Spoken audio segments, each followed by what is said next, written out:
Olá, pessoal, tudo bem?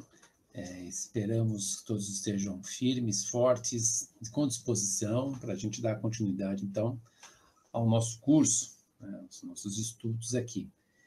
Farei rapidamente uma pequena introdução do modo como vai ser esse encontro, né? Depois esse encontro via vídeo, e depois a gente adentra, né, no debate que está colocado para hoje.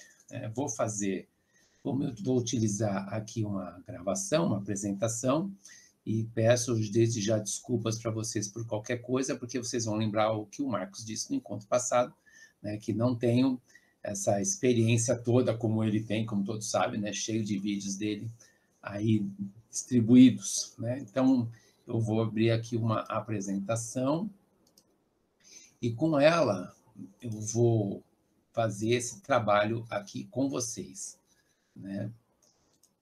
Vocês sabem que quando a gente trabalha nessa direção, a gente não tem um olhar muito claro sobre o nosso posicionamento aqui no lado de cá, né? Porque fica visível para a gente somente a tela. Então, qualquer coisa, vocês sabem que, né, faz parte desse jogo nosso de professores em atividade remota. Então, retomando, né, eu gosto sempre de retomar algumas questões que foram discutidas, né, em momentos anteriores. Né, o nosso curso ele vai tentar discutir com vocês alguns elementos, não todos, como disse, né, que constrói essa perspectiva de educação física, essa perspectiva curricular, sobre os seus aspectos político-epistemológicos e pedagógicos. Retomo a todos que a condição dada para esse encontro, para esse curso, é uma ideia, né? Tomar contato, talvez ser seduzido, mobilizar alguns afetos, desistir de vez, se encantar um pouco mais, aqueles que já estão um tempo na jornada, talvez levantar outros questionamentos, os que estão adentrando, quem sabe a gente consiga esclarecer alguns pontos para aqueles que já tomaram algum contato com a leitura. O nosso encontro de hoje, nós vamos dividir, são 2 vídeos. Né? Nesse primeiro vídeo, nós vamos tratar dos objetos da educação física, né? Os objetos de conhecimento da educação física, para que a gente possa minimamente minimizar também, né, algumas confusões que se faz com relação a essas diversas ideias de educação física que circulam, né, na sociedade. E depois, num outro momento, o Marcos conduz essa relação do objeto com essas perspectivas de currículo, então, que se constituem. Nós vamos, então, iniciar aqui retomando, como eu disse, gosto sempre de retomar de uma maneira razoavelmente rápida, alguns pontos que foram tratados tanto pelo Marcos como por mim. A possibilidade do vídeo é sempre interessante, né? Porque a gente pode ir parando, anotando, fazendo questões, e a gente espera que no curso, né, no encontro daqui a uma semana e meia, né, na outra sexta-feira, seja um encontro muito mais para a gente estabelecer uma conversa sobre os pontos abordados aqui do que propriamente a gente ter que adentrar em uma outra temática. Ali a gente vai procurar elucidar mais alguns pontos. Então, vamos retomar, né, que a ideia de educação física e a ideia de escola está situada, né, como uma invenção da modernidade, né, estão situadas e colocadas como invenções, produções da modernidade. Né? Pensar numa educação do corpo, isso não é uma novidade na história da humanidade, a gente já viu que os gregos, espartanos e atenienses, como a gente estudou na escola, já faziam isso. Na Idade Média, os cavaleiros, eles também tinham a maneira de educar os seus corpos para atuar ali nas diversas cortes, nos feudos, nas batalhas. Então, uma educação do corpo não é nada novo, assim como a ideia de escola também não é uma novidade. O que é um advento da modernidade, a gente pode pensar como uma ruptura, né? Não uma continuidade, uma evolução, um progresso, mas uma ruptura de formas anteriores de se organizar a escola, que vai ganhando finalidades distintas, como a gente já observou no primeiro encontro, e do mesmo modo a educação física ou uma educação do corpo, que também vai ganhando outros aspectos diante dessa ideia de uma sociedade que para nós, a gente trabalha muito mais com uma ideia de uma forma de vida, né, de um ethos, de um modo de estar no mundo, do que propriamente um período histórico, em que pese a gente localizar esse modo de ser e estar no mundo com essas características ali, no limiar, né, do século XVI e adentrando o tempo que estamos, né? Lembrando sempre que não se trata de um projeto contínuo, como a gente observa ao estudar linhas do tempo, como essa que está colocada aqui,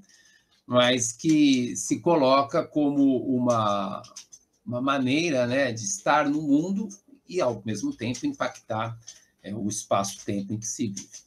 Também a gente retoma, né, que essa distinção que a gente fez aí, essa divisão século XVI, século XX, com um espaço menor de tempo, século XX, século XXI, com um espaço maior, né, nessa linha, nos remete a pensar a escola como um local, esse espaço-tempo da cultura, produzido nessa Europa ocidental, né, uma Europa mais ao centro do que propriamente nas margens da própria Europa, ali, com poucas mudanças na sua estrutura, entre o século XVI, século XVII, século XVIII, século XIX ela começa a ganhar uma outra cara, que vai se intensificar no século XX, e agora no século XXI a gente tem outras mudanças. Então, entre o século XVI e o século XX, poucas mudanças na forma de organizar e pensar a escola, e no caso da educação física, do seu advento, ela só começa a sofrer transformações no século XX, e a escola, a escolarização, a educação física tem muitas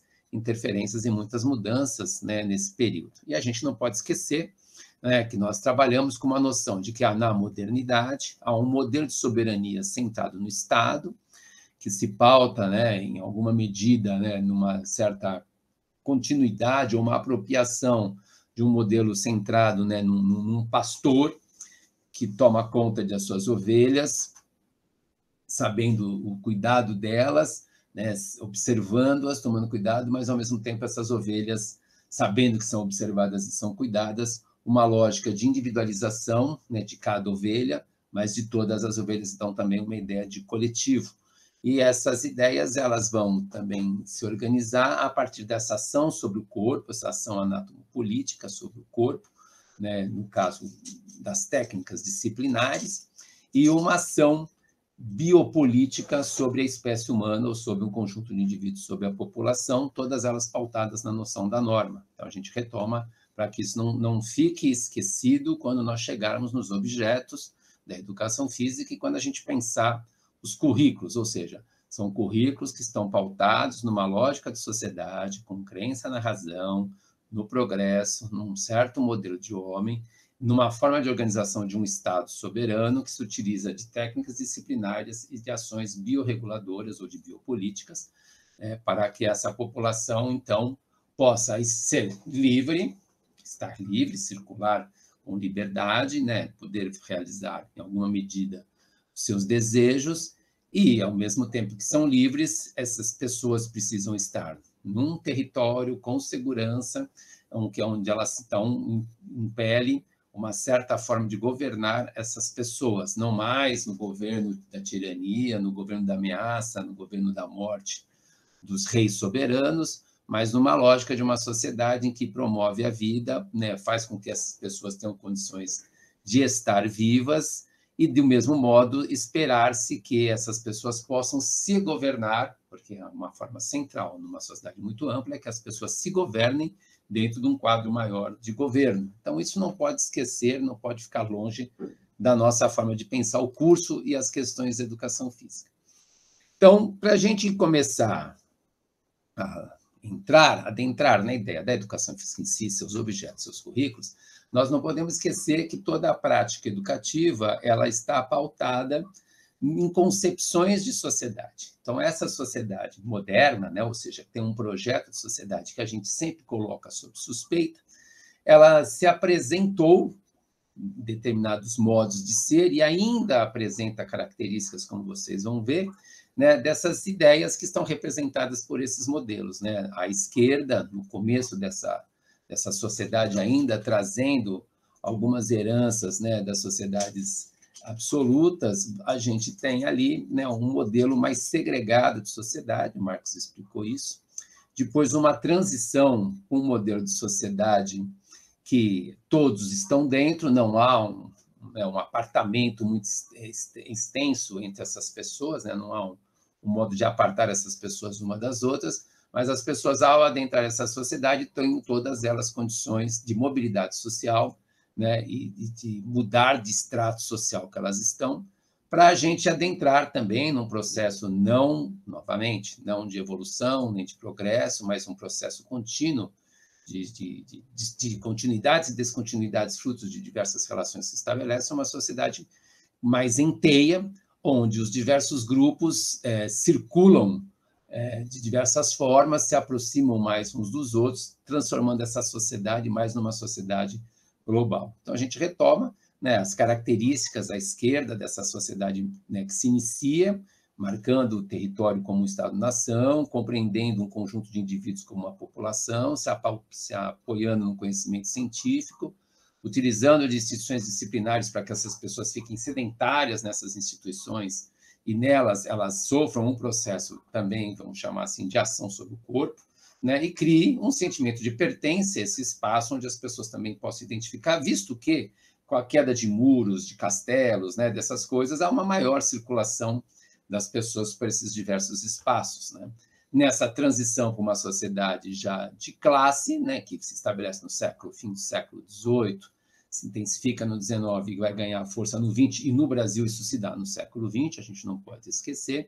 É uma sociedade cada vez mais urbana, uma sociedade que passa por períodos distintos de industrialização, né? Agora a gente vive uma outra aí, revolução industrial, uma ênfase na produção de mercadorias e dessas trocas de mercadorias. Já no século XX, fruto, né, desses processos de controle e de regulação das formas de ser e estar no mundo, percebe-se que é necessário não deixar as pessoas tão à margem, mas um investimento, né, na população para a construção do estado do bem-estar social e um modelo específico de produção, né, esse momento histórico aí do começo do século passado, que vai ser conhecido por Fordismo e Keynesianismo, que atravessa aí até mais ou menos a década de 60, e no Brasil isso também fica meio estranho, né? Porque, de fato, a gente nunca viveu um estado do bem-estar social. Se estabelece essa ideia de que nós somos cidadãos e temos que participar, mas e como somos todos dentro da mesma sociedade, essa mobilização, essas mudanças se dão pelo mérito e pelo discurso de eficiência da produção, o que acaba criando isso que a gente vai chamar de identidade de classe. Então, não se abandona aquelas características do início dessa sociedade, mas se incorporam outras.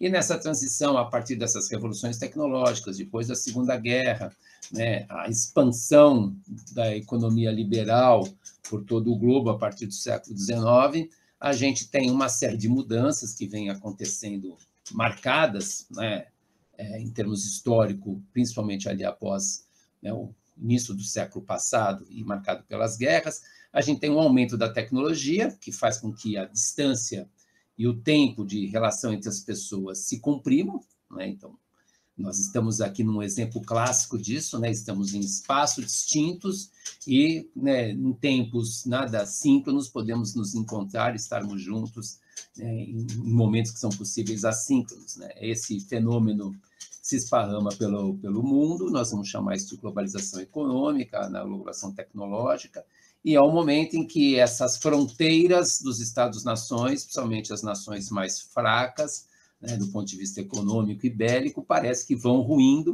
e uma ordem mundial, vamos dizer assim, vai se estabelecendo, alguns autores vão chamar isso de império, ou seja, há uma lógica de sociedade que está no mundo inteiro, independente das fronteiras que os Estados-nações estabelecem. É um momento em que as forças geopolíticas se consolidam, principalmente aquelas que têm maior poder bélico, e as grandes corporações, ou pequenas empresas que depois se constituíram em muitas, né, aglomeradas, se constituíram uma grande corporação, têm uma força econômica muito grande.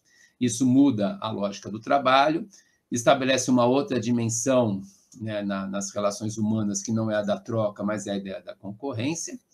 Há também uma fluidez, uma questão cada vez mais rápida, né, da percepção que a gente tem do mundo, das coisas e dos valores, uma ênfase, né, no sujeito, no empresário de si, nessa coisa do sujeito eficiente e performático, grupos diversos lutando por reconhecimento nessa sociedade cada vez mais desigual do ponto de vista social e político, e uma intensificação muito grande, né, desses movimentos sociais, de mudança de migratórias, grupos distintos buscando condições melhores no mundo. E é interessante que todas as vezes que a gente dá esse curso, ou muitas vezes que a gente vai abordar essas questões na aula, sempre estão acontecendo coisas no mundo, no Brasil, que nos ajudam a entender melhor, né? Como agora, a gente, de sexta-feira para esse próximo encontro, a gente vê as questões não só do Brasil, mas agora evidenciando-se, né, as questões ali do Afeganistão, onde pessoas também tentam escapar, sair daquele lugar e para outros, um país que sofre, né, com uma disputa pelo poder entre grupos segregadores, como o modelo ali da nossa esquerda, numa sociedade que talvez nem tenha experimentado as questões de classe, mas vive, né, nessa lógica. Depois, no final, acho que do encontro, a gente retoma um pouco essas questões. E é nesse momento, nessas transições, que o Estado ele vai abandonando cada vez mais aquilo que lhe foi dado como um dever, ele fica cada vez mais preocupado com certos grupos e não com outros, e se estabelecem essas questões da necropolítica. Lembrando, né, que a escrita desse autor camaronês nos mostra principalmente a necropolítica acontecendo nos efeitos, né, do pós-coloniais, nos efeitos desses lugares no mundo onde as grandes nações, ao largarem, né, um controle, onde elas exerciam já uma necropolítica com esses sujeitos, essas coisas se intensificaram. E o exemplo do Talibã é um exemplo claro disso, né? Nós temos também, então, pensar, né, como o Marcos nos mostrou, essas concepções de sociedade associadas com uma noção ou com concepções de escola. Então, a gente mostra aquela escola mais segregadora ou mais segregante, em que valorizava-se uma ideia de cultura, a cultura desse grupo, né? O Marx explicou isso para a gente como a alta cultura, uma ênfase na tradição, ou seja, a construção de uma ideia de que esse grupo, né, tem valores instituídos naturalmente, e isso fazia com que essa pedagogia tradicional, né, se organizasse de tal modo que houvesse a transmissão dessa cultura, dessa ideia de ser humano, né, dessa tradição nos seus comportamentos e valores. E nada melhor do que a gente ler a genealogia da moral do Nietzsche, quando ele vai questionar quem estabeleceu o valor do valor, né? Como uma determinada ideia de moral, de comportamento, tradição se estabeleceu. Que grupos foram esses, né, que apagaram na história a maneira como essas coisas se instituíram, e parece que essas coisas são todas naturais. E as imagens que nós selecionamos aqui vão mostrando isso. Então, embaixo a gente tem essa escola aí do século XIX, reparem que nem tem lousa ainda, né? As crianças, vocês podem perceber que elas têm um quadrinho negro, né? Todas elas tinham o seu quadrinho negro, nem todo mundo tinha caderno. O caderno é uma invenção recente, né? No máximo algumas folhas que se usavam ali, um segregamento entre as meninas, né? O lugar do docente e os meninos aqui. É legal que a turma do fundão, no século XIX, já era a turma do fundão, né? Para a gente também não ficar achando que a escola antigamente era boa. E aí a gente vê, né, o mesmo modelo de escola aí nos anos 60, 70, o mesmo modelo de escola, né, no século XXI. Pelo menos algumas coisas dessa escola, dessa sociedade, a gente ainda vê presente, né, nas escolas contemporâneas. Não à toa a gente tem escolas que são de grupos étnicos, escolas judaicas, escolas espanholas, né, são escolas que partem de um princípio de segregação, mesmo que depois elas abram as portas para os seus outros, né, ou mesmo aquelas escolas que trabalham por níveis de eficiência, né, ou seja, o aluno é bom, fica, o que não é, cai fora. Esses modelos, mesmo ainda existentes, eles têm, né, cada vez mais cedido às questões dessa sociedade mais multicultural. O que eu destacaria para vocês, para a gente pensar em termos de disciplina biopolítica, é observar que, né, a escola aqui, vocês vão ver que a lousa está à direita, o que pressupõe, né, que a janela esteja aqui à esquerda dos alunos, e a janela está à esquerda desses alunos, e a janela está à esquerda desses alunos. Isso é uma ação bem interessante de disciplina, ou seja, a luz, ao adentrar a sala de aula, naquelas salas de aulas que foram pensadas como escola, ela vai obrigar você a usar o seu braço direito, ou seja, vai atuar sobre o corpo. Então, para a gente pensando como a arquitetura dos espaços, a distribuição das carteiras, a posição dos docentes, tudo isso foi pensado também como uma forma de ação disciplinar, né? A gente vai percebendo, então, nessa transição da escola moderna, né, para uma outra lógica cada vez mais inclusiva, né, e que propõe uma lógica da eficiência para que os outros avancem. Quem conseguiu superar a educação de primeira a quarta série, vai para de quinta a oitava, chega no médio, e no médio pode chegar na faculdade. E quem chegou aqui, que são poucos, pode dizer para os outros de baixo como eles têm que se comportar. Esse modelo, né, que se estabelece as situações de classe, ele é muito visível, né, naquela educação física do esporte, educação física para todo mundo, os melhores para a seleção da classe, os melhores seleção da escola, os melhores seleção da cidade, né, ou dos bairros, etc. Né? E a gente vai ver alguns modelos de educação, né, se organizando, várias mudanças aqui, uma manutenção da escola tradicional para a transmissão, né, de um determinado modelo de conhecimento, uma certa ideia de conhecimento, né, aquisição de habilidades cognitivas e intelectuais e motoras aqui, né, que a gente acompanhou na organização dos currículos chamados eficientistas, e o movimento da escola nova, né, que vai trazendo, a partir da ideia de centros de interesse, a ideia da diferenciação pedagógica, a ideia de que todo mundo pode aprender, mas que tem ritmos e tempos diferentes, uma escola mais democrática, vai surgindo também ali no começo do século XX com a escola nova, né? E depois, mais à frente, o surgimento das pedagogias críticas, que vão dizer que a burocracia da escola, a organização em sequências, né, a organização da aula, focada apenas no desenvolvimento, seja, né, de um conhecimento para o trabalho, de um conhecimento para a vida pública, para a cidadania, apaga, não mostra, né, os problemas que a escola reproduzia esse modelo estrutural, e aí surgem as pedagogias críticas. E a gente vai ver as pedagogias críticas utilizar esses mesmos padrões aqui, mas talvez com uma ênfase muito mais próxima da própria escola nova. O que é interessante a gente pensar aqui é a questão da organização da sala de aula. Né? Uma sala de aula com um discurso que desse jeito era ruim, no primeiro momento era bom, e aqui um discurso que isso aqui é bom. Então, é aqui que a ênfase no método, né, o método que você aplica na sala de aula, a administração do espaço escolar, etc., começa a ganhar mais efeito. E aí nós temos que pensar, né, daqui a pouco chegamos na educação física nisso. E, por fim, né, essa escola, né, como o Marcos bem contou, essa sociedade globalizada, neoliberal, com a aderência aos discursos do próprio mercado, né, com a ideia do gestor, das avaliações em larga escala, que o mercado trabalha, né, com essa lógica de o tempo inteiro estar computando os seus ganhos e perdas, colocar os alunos diante de situações problema para que ele tenha uma formação mais flexível e a criação da ideia do protagonismo, ancora-se, né, funda a ideia das pedagogias das competências, lembrando, né, o que foi dito, num primeiro momento, as competências para o trabalho, num segundo momento, quando viu que todo mundo não tinha condição de trabalho, essas competências socioemocionais que a gente vê aí na BNCC. A gente tem, então, aqui, né, uma ênfase na metodologia ativa, e não por menos, né, muitas escolas particulares fazem propagandas, né, com essa ideia de que você está preparando o sujeito para enfrentar essa sociedade que está aí.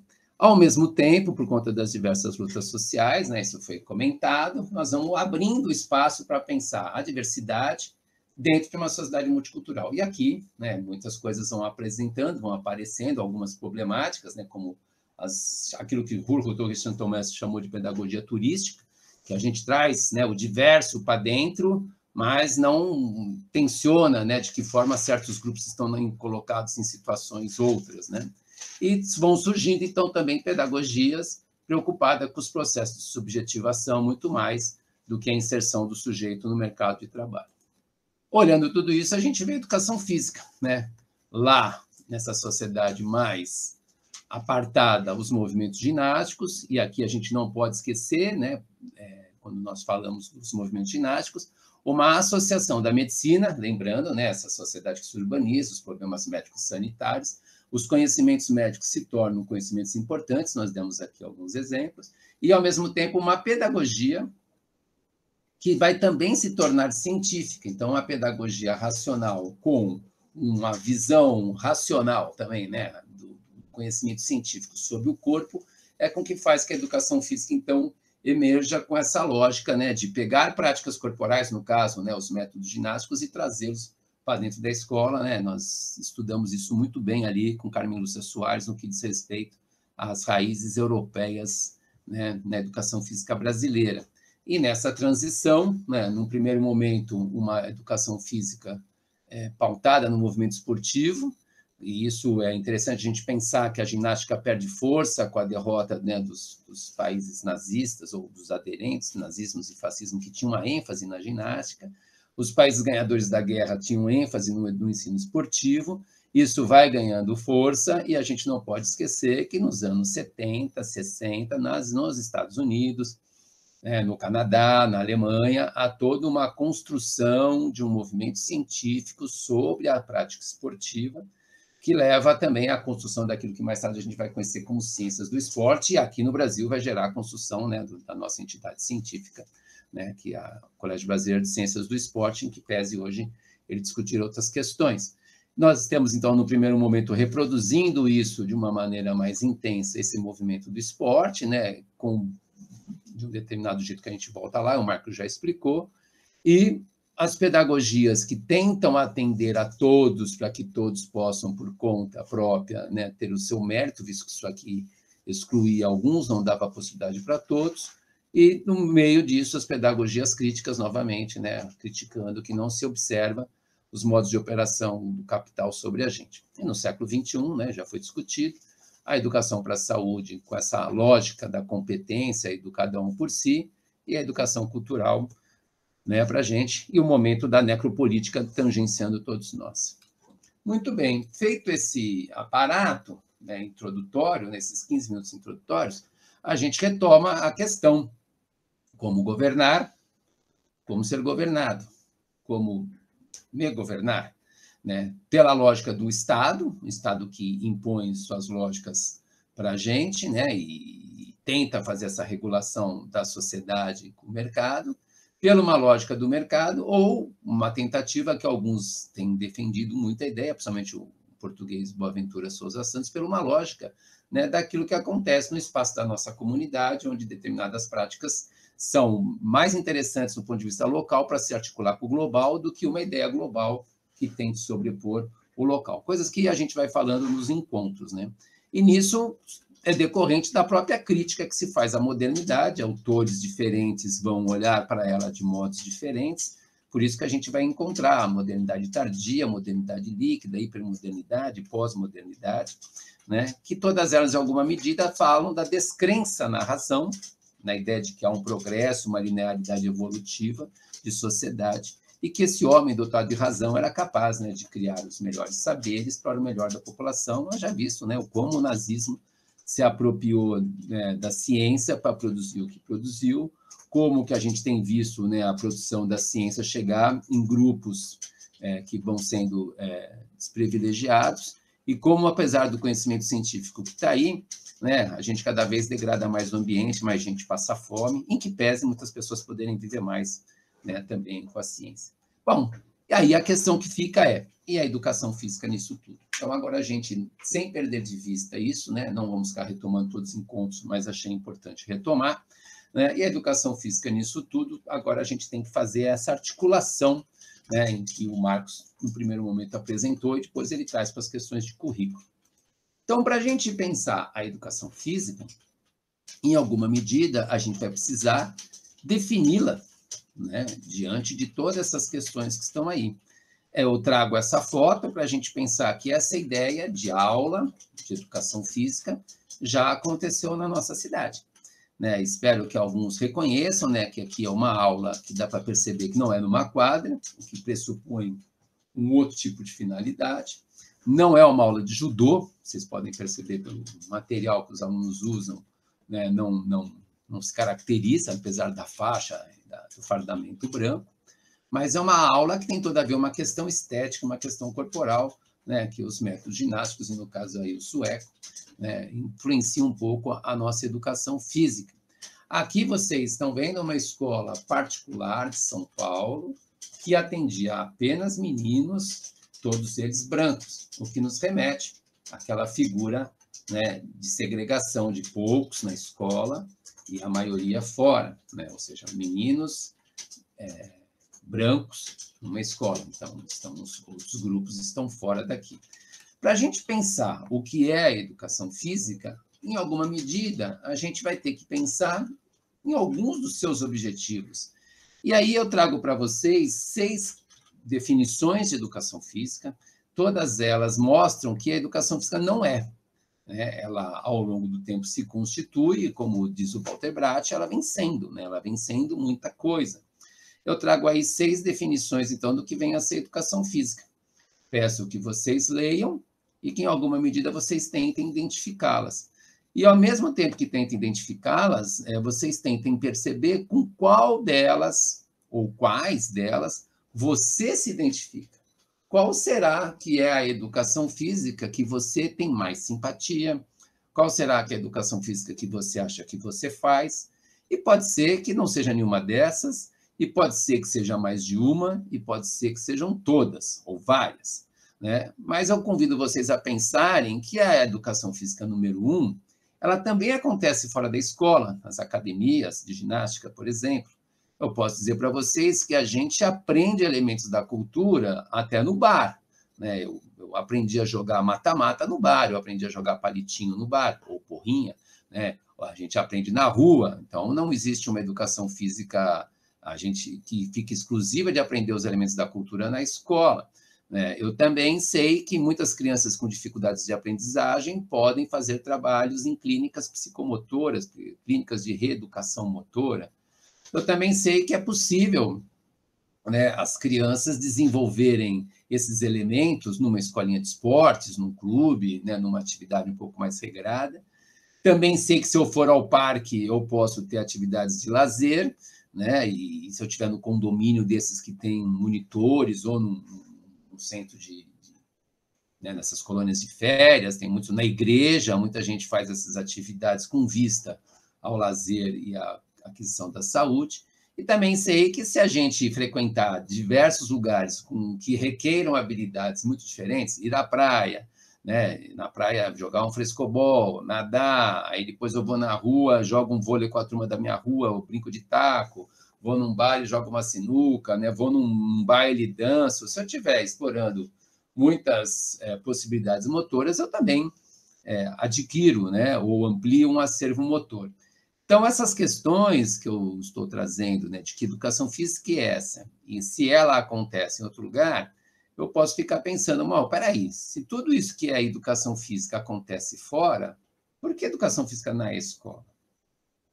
Essa é uma questão que foi levantada nos anos 90, cuja a tensão que leva a pensar e a intencionalidade desses questionamentos levaram alguns autores a defender e a definir uma certa especificidade para a educação física, um certo objeto de conhecimento de educação física que abriu, naquele momento, né, de discussão acadêmica, aquilo que a gente vai chamar de crise da educação física, né, uma ruptura com ideias anteriores e uma abertura para muitas ideias, mas tensionando o papel da educação física na escola. E não por menos é nesse mesmo momento sócio-histórico que a gente tem a criação dos cursos de bacharel e a distinção entre quem atua na escola e quem atua em outros espaços. Mas eu diria para vocês, só para ficarem um pouco tranquilos, que todas essas definições, elas são de documentos ou textos que se referem à educação física na escola. Em um outro momento, quem sabe, a gente volta nisso. Então, seguindo em frente, eu posso ampliar um pouco mais essa questão que o Bratt levantou nos anos 90. O que vem sendo a educação física, ora, se ela vem sendo num processo contínuo, de continuidade de rupturas, ou seja, ela segue num processo em que ela, em algum momento, em alguns lugares, ela se mantém, em alguns momentos ela rompe e gera outras coisas, que talvez precisasse de outros nomes, né, já que não são as mesmas coisas, creio eu que a melhor pergunta a ser feita é o que pode ser a educação física? E aí, gente, é muito interessante pensar, né, principalmente aqueles que estão trabalhando com o ciclo cultural, alguns enfrentamentos que se dão, que ocorrem no âmbito acadêmico, né, nos congressos, etc. É uma disputa, né, com ideias que estão chegando, né, em determinados espaços como essa, que enfrentam uma certa resistência daqueles que estão há um tempo defendendo, né, algumas ideias que se tornaram hegemônicas, pelo menos no ponto de vista da academia, que discute educação física na escola. Mas a gente não pode fazer esquecer algumas dessas pessoas que, quando essas ideias também ali dos anos 90, né, principalmente as críticas emergem, há uma crítica daqueles que defendiam uma educação física para outras finalidades, tá? Do esporte. E assim deve ter acontecido entre a ginástica e o esporte também. Não estava vivo, mas acredito que também a coisa não é simples, porque toda ideia de mudança, ela pressupõe confrontos, ela pressupõe questionamentos de alguns limites para perceber a mudança.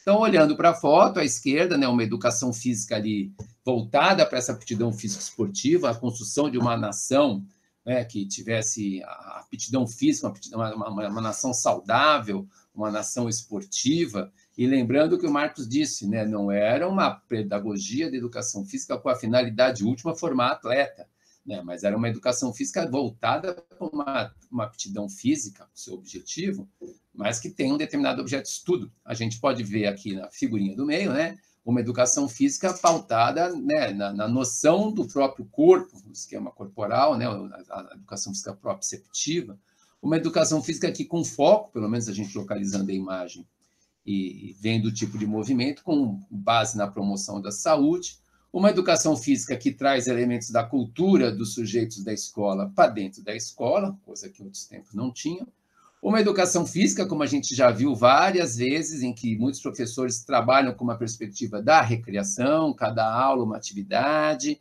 né, uma aula compensatória dos gastos energéticos, das energias, da disciplina, né, uma educação física, talvez aqui com um viés da saúde e da recreação.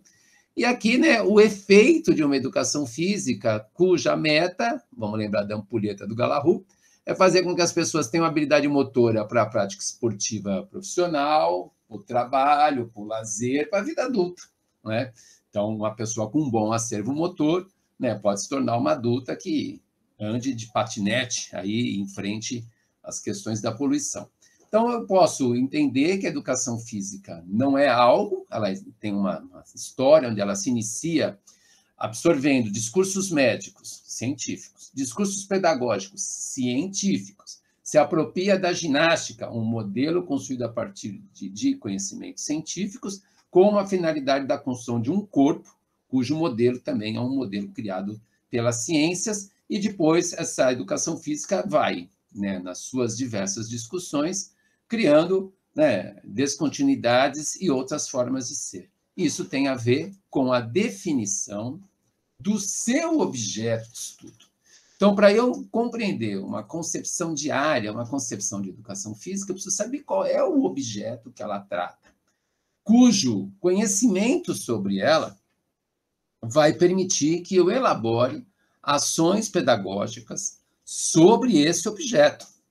Então, pessoas lindas e maravilhosas, temos concepções de sociedade, temos concepções de escola, e temos concepções de área de educação física.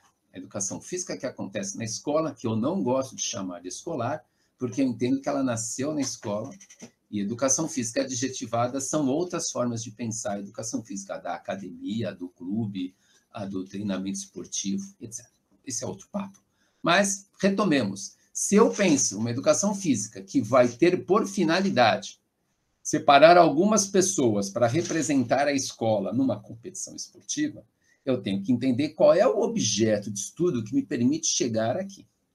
Veja que eu não estou dizendo que isso aqui é ruim, até porque participei disso, fui aluno disso, fui professor disso e fui aluno de escola que ficava assistindo isso, né? E tenho experiências bastante interessantes, experiências ruins, mas que isso aqui, vamos lembrar, a concepção diária, ela depende do objeto, mas ela está vinculada a uma ideia de sociedade. Essa educação física que fiz muito como professor, né? Ou seja, tem aqui uma bola que os antigos, né, velho e eu, vamos chamar de bola do Play Center, essas bolas onde as crianças aqui, olhando para a imagem, parece que não vão deixar ela cair, vão ficar voleando, ou seja, estão trabalhando com uma determinada habilidade motora, numa determinada condição de espaço, ou seja, que envolve desenvolvimento, muitas vezes pode ser o proprioceptivo, pode ser, que eu acredito que seja pela estrutura da aula, da foto, interpretação minha, ou pode ser uma perspectiva até de trabalhar, né, os movimentos fundamentais de volear. Eu acredito que não seja, talvez, por causa da idade. E aqui a gente tem uma educação física, né, retirada recentemente até de uma colega que nos cede essa foto, onde está trabalhando com algum elemento da cultura, né, no caso aí o diabolô, que em determinado momento virou uma febre ali no Brasil por conta da chegada do Cirque du Soleil e a divulgação das suas práticas, e isso aqui foi comercializado. Ou temos aqui, né, a mesma escola, num outro tempo, fazendo uma prática que hoje, né, ganha força e está aí, em termos de apresentações, e ganhou até um outro nome, né, essa ideia de ginástica para todos, etc. Então, veja, pessoas, pensar a educação física, não posso esquecer dos modelos de regulação de governo de uma sociedade que se quer livre, não posso esquecer de como essa sociedade se configura e vai construindo modos para a gente atuar, e dentro dessa sociedade está a escola, assim como está a igreja. Quem frequenta cultos da tradição católica deve saber que até os anos 60 o padre rezava a missa de costas em latim. Alguma coisa mudou. Quem começou a frequentar a igreja nos anos 90 deve lembrar da aeróbica do Senhor. Aliás, né, o padre Marcelo Rossi, se não me engano, estudou com Marcos. Então, a gente tem aqui que entender que a concepção de área vai depender diretamente da concepção de objeto. Adiantando, então, a gente pode pegar a ideia para a gente pensar outras áreas da escola, outras disciplinas que também têm o seu objeto de estudo. Então, pegando o exemplo aqui da língua portuguesa, né, quando a professora trabalha com texto literário e não literário, a visão que ela tem disso é que vai lhe dar elementos para ela pensar de que forma que ela vai organizar as suas ações didáticas. E tem a ver depois, né, com a concepção de currículo que o Marcos retoma para a gente. Então, quando a gente olha para essas diversas áreas que compõem o currículo escolar, a gente pode fazer novamente a pergunta: qual é o objeto da educação física? Olhando para isso, o que a gente tem? Então, que na história, né, nós tivemos, ao longo desse período, uma construção de 3 objetos de estudo, ou seja, eu olho para esse objeto, eu construo um conhecimento sobre o objeto, e esse conhecimento, a partir de determinadas áreas, né, dessas áreas do conhecimento, me darão elementos para pensar minha prática pedagógica. Eu retomo para vocês, né, que a ideia de conhecimento ela vai ser abordada, né, no próximo encontro, quando a gente falar um pouco mais, né, das condições, das características do currículo cultural. Também há uma concepção de conhecimento, além de sociedade, de educação física, né, de objeto. A educação física também é uma concepção de conhecimento que vai ser discutida. Então, na nossa tradição, né, isso está ali num texto muito interessante do Walter Bratt, que é a Constituição, a educação física e a relação com as ciências, né, cenas de um casamento infeliz, e em outros textos, ele vai mostrar para a gente que nós já tivemos, ou temos, 3 objetos de estudo, e que a gente precisa sacar com qual deles a gente está trabalhando e qual deles dialoga com aquelas concepções de sociedade de escola. E por que a gente vai encontrar uma ênfase em determinada ideia de educação física nos documentos oficiais, ou um grande problema que a gente enfrenta, que é a ideia de que esses objetos podem se misturar, né? Daqui a pouco a gente retoma isso. Então, numa primeira ideia, a gente pode pensar que a atividade físico-esportiva é o objeto de estudo da educação física, que podemos remeter à noção, né, do desenvolvimento de atividades a partir de um conhecimento sobre o corpo, de um modo de conhecer o corpo resultante de uma leitura que se faz das ciências naturais, né, das ciências da medicina, da biologia, da fisiologia, da anatomia, e também, né, de uma parte das ciências exatas, né, principalmente essa aproximação com a física mecânica. Nós vamos ter ali, então, como objeto um olhar para a atividade física, esportiva, recreativa, ou, hoje em dia, né, um olhar específico para o exercício físico e a atividade física, né? 2 coisas distintas, não vou entrar aqui na discussão, um é o outro, né? Mas para a gente pensar que são esses saberes das ciências naturais exatas que me ajudam a olhar, então, para a atividade físico-esportiva, no seu conjunto ou em separado, como objeto da educação física.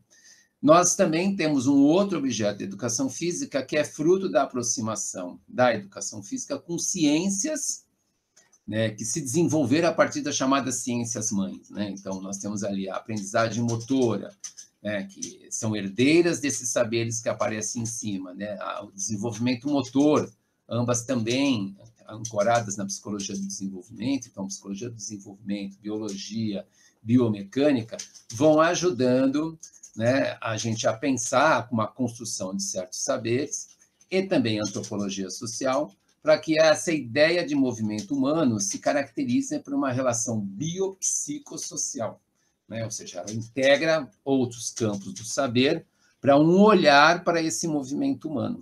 Então, nós temos aqui um outro objeto. Nós temos a atividade físico-esportiva e nós temos o movimento humano ou a motricidade humana. E também temos o surgimento, né, de um terceiro objeto de educação física, que é o da cultura corporal, ou cultura de movimento, ou cultura corporal de movimento. Cada uma dessas definições, elas não são à toa, elas são definições que se ancoram em determinados modos de pensar, né? Então, nesse momento, a gente não faz essa discussão, mas apenas dizer que essa ideia de cultura corporal de movimento, vai buscar saberes nas ciências sociais, saberes nas humanidades. Então, acho que aqui é interessante também fazer um aporte, né, uma parada, porque muitas vezes a gente trabalha humanidades como ciências sociais, mais filosofia, mais arte, mais teologia. Às vezes a gente trabalha ciências sociais, antropologia, sociologia, a demografia, a higiene social, essas áreas separadas disso que a gente conhece como humanidades, que aí sim não se caracteriza como ciências, né? Então, como é o caso da arte, né, da filosofia e da teologia. Então, nós temos, né, nesse movimento, que, como a gente sabe, se estabelece ali nos anos 80, 90, essa aproximação da educação física com as ciências humanas.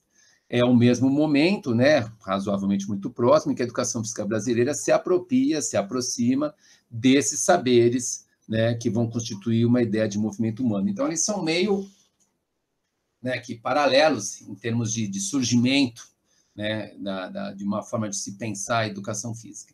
E aí eu marco com um asterisco que há uma ideia de cultura corporal agora também como objeto da educação física, que é o modo como nós também estamos pensando trabalhá-la, que além dos saberes das ciências sociais, além dos saberes das humanidades, incorpora outros saberes que não estão no âmbito do acadêmico, como os saberes populares, né, os saberes artesanais, os artesãos, né, dos carpinteiros, os saberes que são produzidos na mídia, o saber das pessoas trans, indígenas, infantis, as mulheres, os idosos, né, os saberes das pessoas que não são nem muitas vezes reconhecidas, assim como os saberes já esquecidos, né, que em algum momento na história ficou ali guardado e esquecido na gaveta. Então, o currículo cultural com o qual nós tomamos como objeto de educação física a cultura corporal, ele trabalha também com outros saberes, né, os saberes que estão aí circulando no mundo, circulando na cultura. Então, nós temos aqui, né, 3 objetos de educação física, 3 formas de olhar, 3 formas de pensar a maneira como eu vou organizar minha prática pedagógica, ancorados em conhecimentos distintos, alguns deles que são possíveis se apropriar e se aproximar e outros não. Isso é muito importante para a gente entender que esses 3 objetos, se são produzidos, se são definidos, se são discutidos, se são abordados, se são teorizados, não significa que são todos a mesma coisa, né? E isso impacta a gente pensar que se a minha concepção diária de educação física, né, minha concepção de modo de perceber a educação física, ela depende desses objetos, a minha prática pedagógica tem que estar consubstanciada, né, nos fundamentos pedagógicos dessas práticas, nos modos de organizar uma didática da prática da educação física a partir desses objetos, que tem que estar ancorada nesses conhecimentos, né? E, mais uma vez, retomo que a noção de conhecimento também é outra discussão a ser feita. Aí, o que a gente pode perceber é que não basta simplesmente a gente entender esses 3 objetos, porque, ao olhar para eles, nós vamos perceber que eles podem tratar das mesmas práticas corporais. Eles podem tratar, todos eles, do que aquilo que a gente compreende também como o movimento humano. Afinal, na atividade físico-esportiva, o humano se movimenta, né? Afinal, esse modo de pensar, a aprendizagem motora, a pensar o desenvolvimento motor, aprender, né, a construção do meu eu e a propriocepção do meu eu, com o meu próprio corpo, com os locais que eu estou, com o mundo que se movimenta, etc., também pode ser compreendido tudo isso como movimento humano. A cultura corporal trabalha, né, com essas formas de se movimentar também. Então, aí a gente precisa parar e fazer uma outra discussão paralela para além da do objeto, que é, bom, qual é a concepção que eu tenho deste homem em movimento, dessas formas de se movimentar. E nós aqui vamos pautar a nossa discussão no Silvino Santin, que escreveu coisas bastante interessantes, apesar de por conta do nosso campo de teoria, né, numa visão mais voltada, né, ou herdeira da fenomenologia, com a qual a gente não tem uma aproximação, mas ele traz uma coisa interessante para a gente pensar e depois, né, abrir um pouco o leque para usar outras referências, que é pensar que esse movimento humano pode ser explicado como ação motora, ou como deslocamento, locomoção, como produção de energia e como linguagem. Então, quando eu trago esta cena, eu posso olhar essa cena de pessoas, de humanos em movimento, em deslocamento, ou seja, o movimento que esses humanos produzem, tanto como ação motora, como produção de energia, como linguagem. Ou seja, eu percebo que essas pessoas estão correndo, né? Ou seja, há uma certa forma de movimentar-se, né? De correr, elas estão conduzindo o objeto, há uma forma de segurar, né, esse objeto, elas estão, em alguma medida, também se equilibrando na relação que elas têm com o objeto. Esse é um olhar. Se eu olho isso como ação motora, não é por menos que estudos dessa área, né, da área aí da ergonometria, etc., que ajudam a gente a fazer elementos materiais para que essas pessoas que estão executando esse trabalho possam ter uma eficiência naquilo que elas fazem. Eu também posso olhar isso a partir das funções metabólicas do corpo, ou seja, esse sujeito em movimento, ele está produzindo toda uma cadeia energética aí para que ele tenha respiração celular e ele possa estar se deslocando.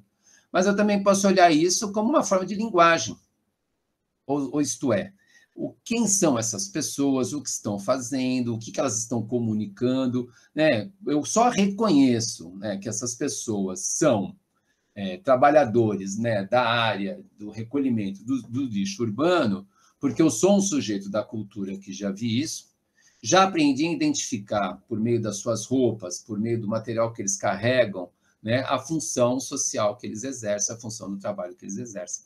Então, aí eu tenho uma forma de explicar o movimento como linguagem. Ou seja, a minha preocupação é com aquilo que a gente vai chamar das questões do sistema simbólico, né, dessa prática que produz um certo significado. É diferente o olhar quando eu vejo as condições metabólicas pelos quais esse sujeito consegue se movimentar. É diferente quando eu olho para as questões motoras que implicam a forma mais eficiente que eles possam estar se deslocando. Então, a gente pode, então, perceber que o movimento humano pode ser pensado como um objeto da educação física, a motricidade humana, mas por conceber, ou por estar também no modo como a gente pode pensar a atividade física e a cultura corporal, eu preciso entender também que a ideia que eu penso o movimento humano vai se ligar, então, com essas concepções diferentes que a gente tem do objeto da educação física. Só para confundir, né, nós, professores. Se eu olho, então, ele como ação motora, eu posso explicar esse movimento humano por meio das leis da física mecânica, né? por meio aí da biomecânica. Quando eu uso, então, o conhecimento da biomecânica para pensar esse movimento humano com uma finalidade instrumental, prescritiva, eu vou buscar um certo padrão de eficiência. Gente, só conseguimos produzir essa maravilha de movimento, né, a partir do momento que estudos sobre essa forma de se movimentar foram produzidos, uma leitura, né, dos movimentos e de toda a ação mecânica que compõe o nosso corpo. Eu também posso olhar para essa ação motora não apenas pelas questões mecânicas, mas eu posso pensar esse corpo, esse movimento humano, como uma forma de um sujeito que traz com ele esquemas motores, né? Ele tem uma estrutura motora que se desenvolve do momento que ele nasce e vai até o momento que ele morre, passando por fases, né? Por estruturas que se modificam.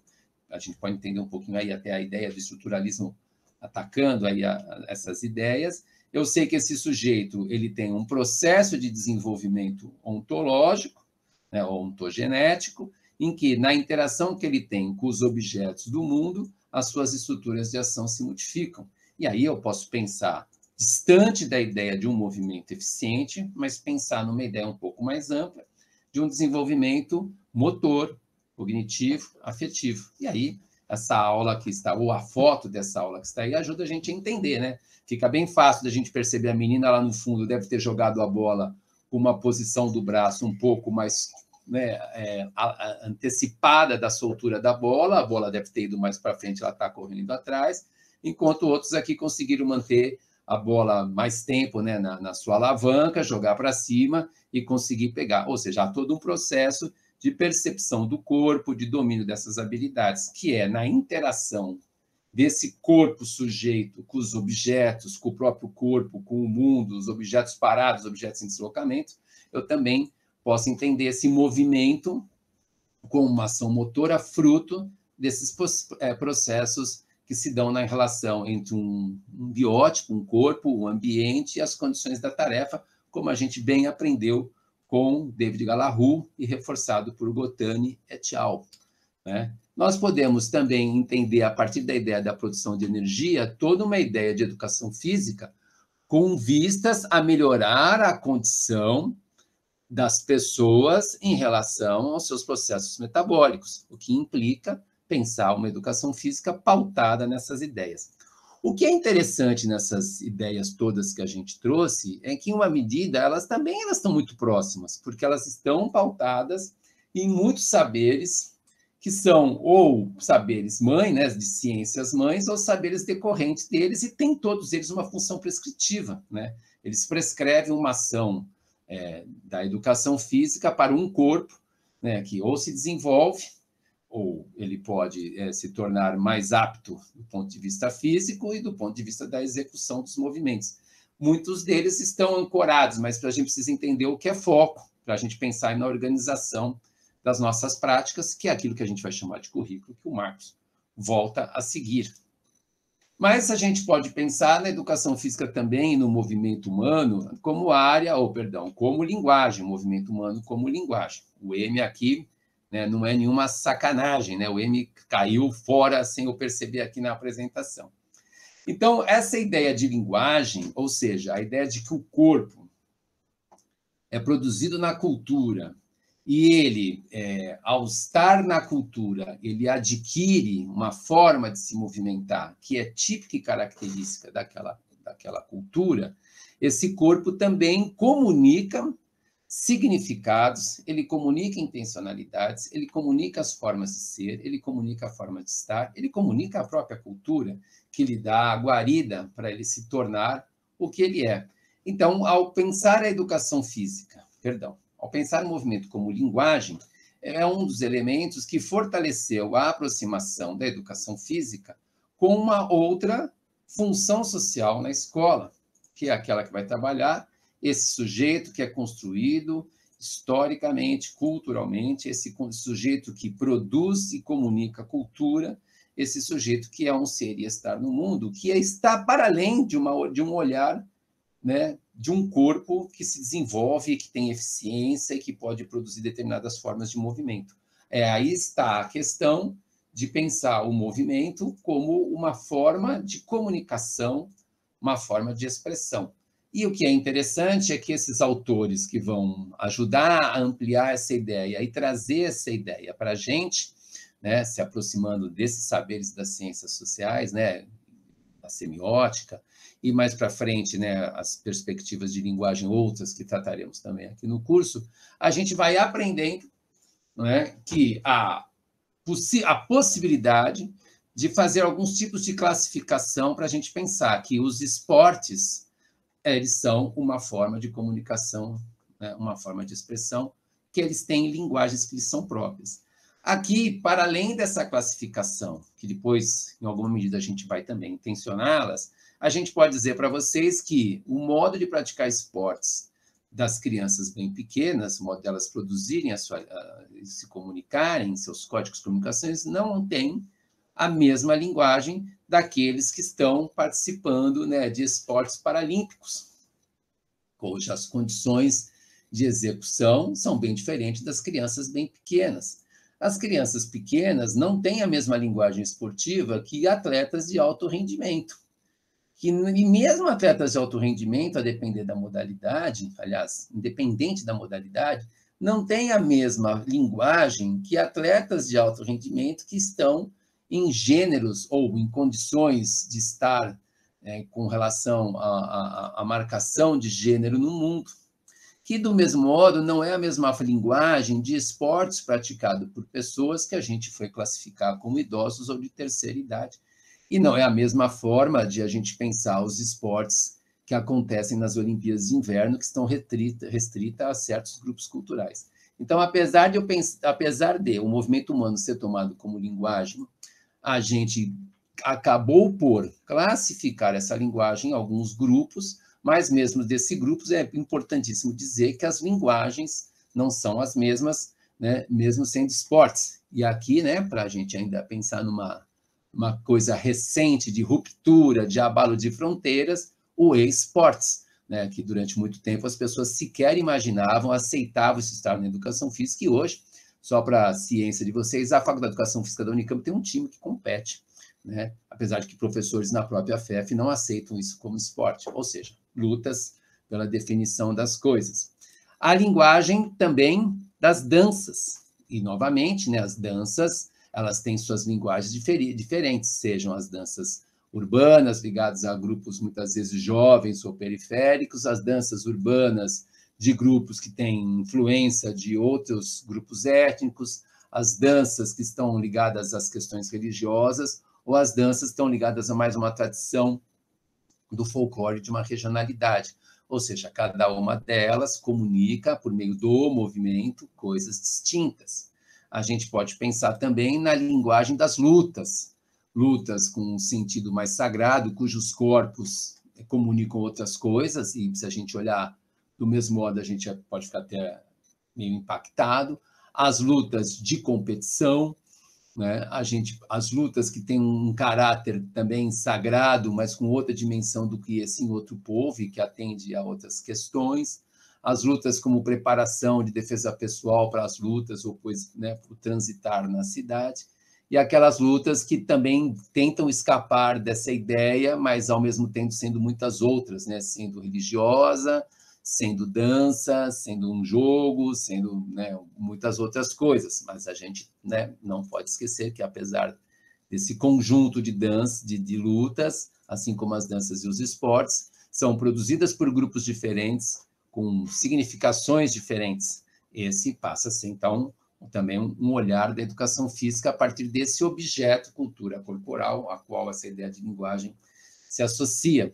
Também a classificação das diversas ginásticas, para a melhoria do trabalho, as ginásticas de academia, cujas pessoas procuram isso por motivos muito diversos, as ginásticas de competição, as ginásticas, né, feitas por grupos aí, buscando, né, um outro tipo de bem-estar social e não o rendimento produtivo, as ginásticas de apresentação e outras possam surgir, né? A gente tem também a linguagem das brincadeiras, que nem sempre elas são aceitas nessa catalogação que a educação física tem feito, né? E aí, mais uma vez, uma variedade muito grande de linguagens de brincadeiras, as brincadeiras urbanas, as brincadeiras que vêm a partir dos brinquedos produzidos pelas mídias, as brincadeiras dos parques de diversões, que são bem esquecidas, né, no âmbito da educação física, aquelas brincadeiras com sentido mais de vertigem, né, mesmo sendo de competições, mas que podem ser feitas com outros significados, aquelas brincadeiras inventadas a partir de objetos que estão ali na cultura das pessoas, as brincadeiras que a gente vai chamar de tradicional, porque a gente encontra elas, apesar dos seus diversos significados, ao longo do tempo, e também, né, esses jogos eletrônicos feitos, né, numa outra lógica do que aquela lógica da competição. E também temos, eu gosto muito de pensar isso para a gente entrar no currículo cultural, que aquelas outras formas de manifestações, como se diz, eu não gosto muito do termo, porque manifestação me remete à ideia de que algo é orgânico, eu acho que a cultura sempre tudo é muito intencional e produzido, né, as outras modos de pensar a cultura corporal, muitas vezes trabalham com certa seleção, né, de práticas e das suas linguagens. E por isso eu gosto de trazer aqui exemplo de uma prática que sempre busca escapar de definições, né? Afinal, o que é isso aqui? É uma brincadeira, é uma aventura, é um desafio, é esporte, o que é? Mas a gente sabe que tem práticas que andaram tentando, né? Perdão, não foram capturadas pela lógica da esportivização, em que pese algumas pessoas estarem aí discutindo que legal o skate, né? O skate é uma prática de rua, agora está na Olimpíada, ou seja, enquanto era a prática de rua, está aqui, né? O povo olhando. A partir do momento que isso aqui foi expropriado por uma outra dimensão, né? Uma dimensão aceita na sociedade, aí a gente acha que o skate é legal. A gente que eu digo, né? A sociedade de um modo geral. Mas a gente pode olhar para essas práticas que estão aí esportivizadas, com federações, com campeonatos, etc., elas ainda são praticadas por muitos lugares escapando disso, e com outras finalidades, como é o caso desse jovem aqui, né, que está passando uma manifestação e só tirando um barato.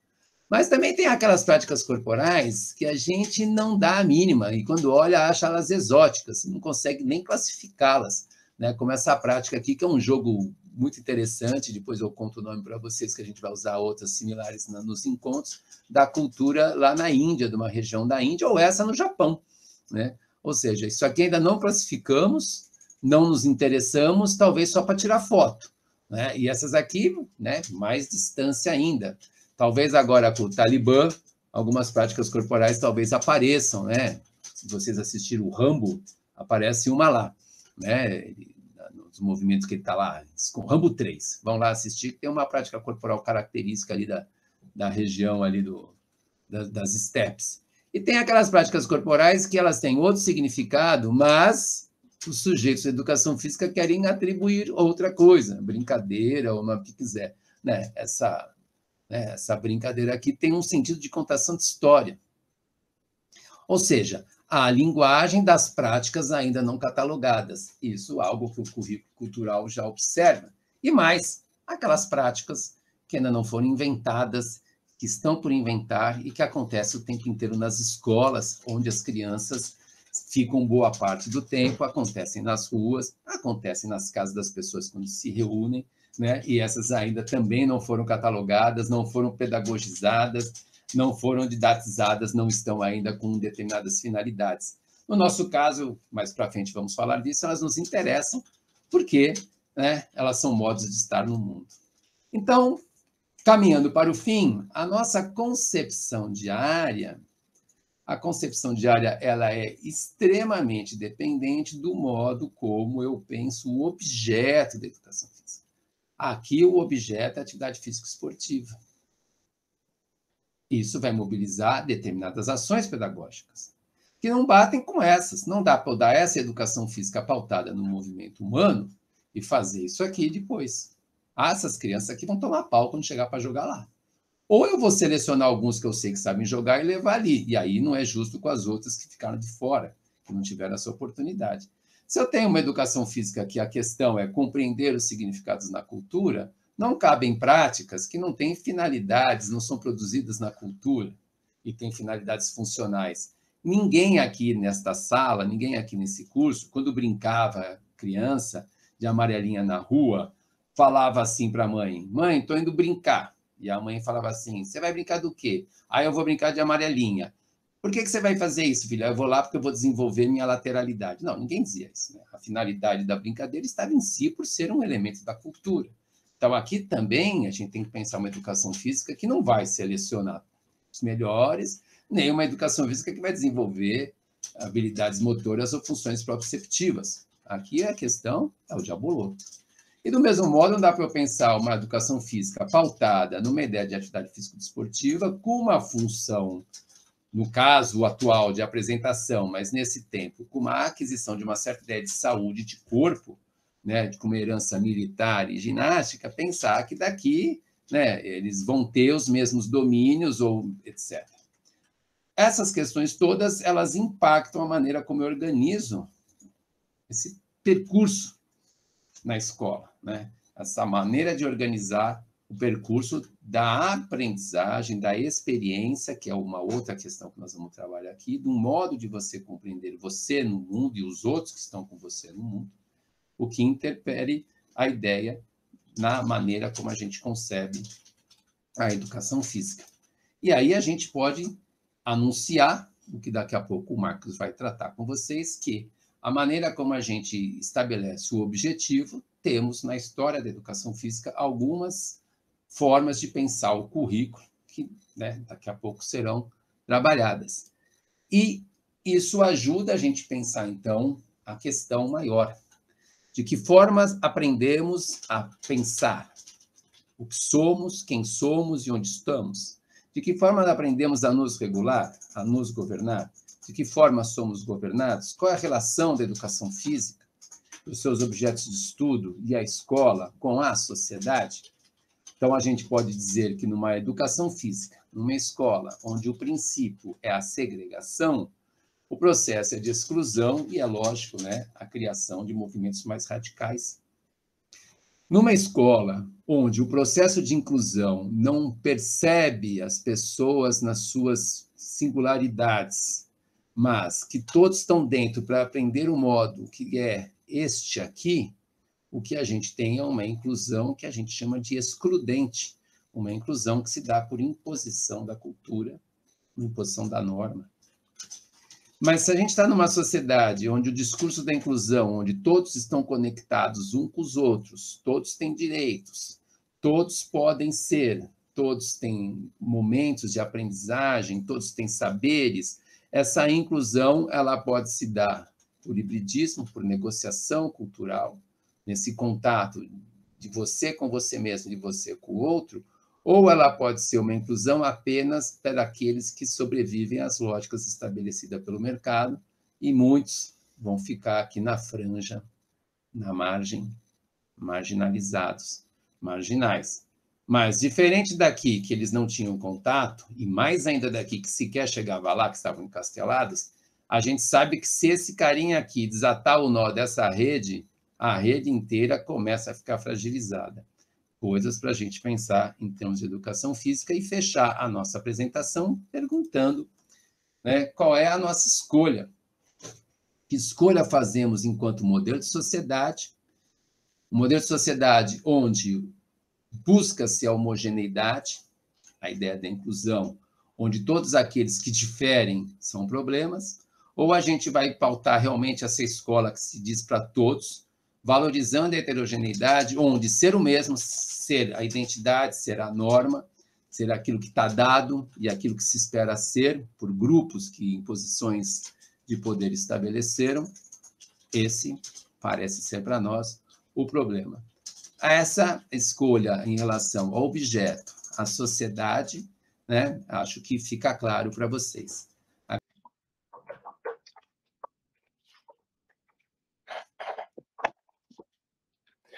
Olá, pessoal, espero que todas e todos estejam bem. Dando continuidade à discussão iniciada pelo Mário e procurando trazer algumas outras contribuições, sobretudo essas que dizem respeito aos objetos e às perspectivas de currículo, acho que convém a gente lembrar que currículo, o termo currículo vem do grego e pode ser assemelhado, pode ser entendido como pista de corrida, como trajetória, como percurso. No campo da educação, o termo currículo vai ser utilizado como sinônimo de programa de estudos pela primeira vez na Universidade de Glasgow, na Inglaterra, por volta de 1680. Desde então, e cada vez mais, currículo passa a ser muito frequente, um termo muito utilizado e um termo bastante presente nos debates e no discurso pedagógico contemporâneo. Para essas autoras, Alice Casimiro Lopes e Elizabeth Macedo, nesta obra, existem, ou elas apontam, elas sinalizam, elas indicam 3 concepções de currículo. Currículo como organização e seleção de conhecimentos. Não é à toa que muitos documentos curriculares, e documento curricular, proposta curricular, orientação curricular é uma coisa, currículo é outra. Muitos documentos curriculares vão apresentar uma relação de conhecimentos que precisam ser ensinados. Então, esse documento curricular está tentando dizer aquilo que as crianças, jovens, adultos e idosos que frequentam as instituições educativas precisam aprender.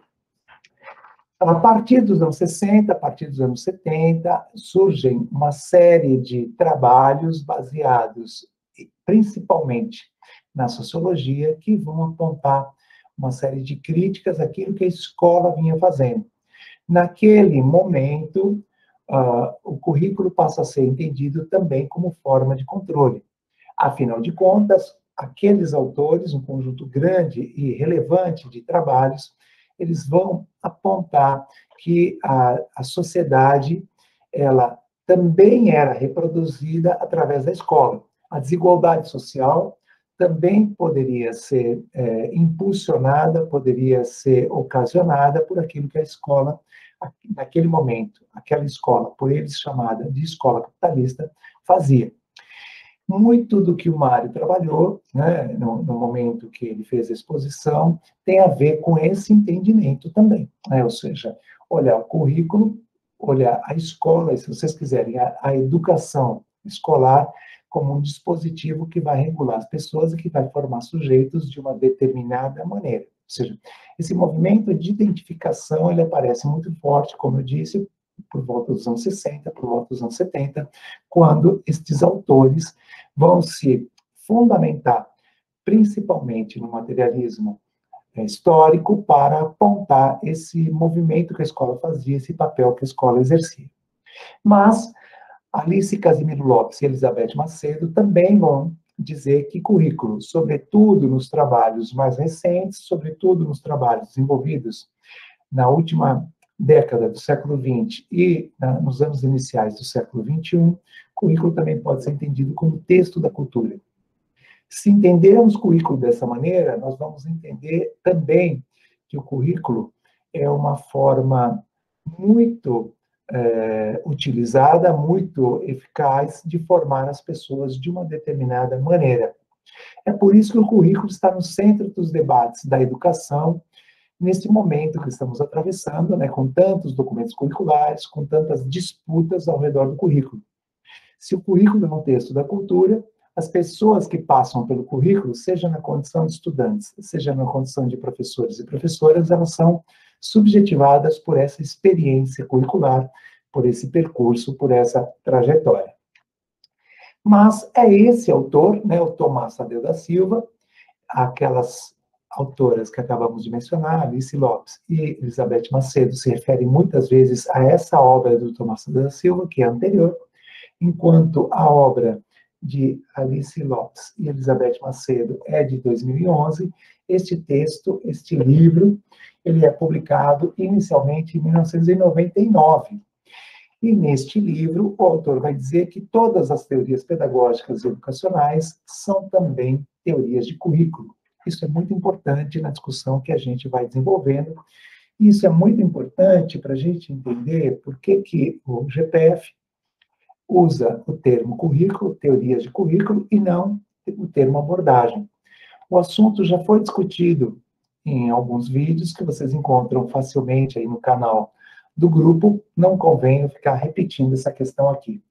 Mas Tomás Tadeu da Silva também vai nos dizer que, na sua visão, pelo menos, essas teorias podem ser agrupadas em 3 conjuntos.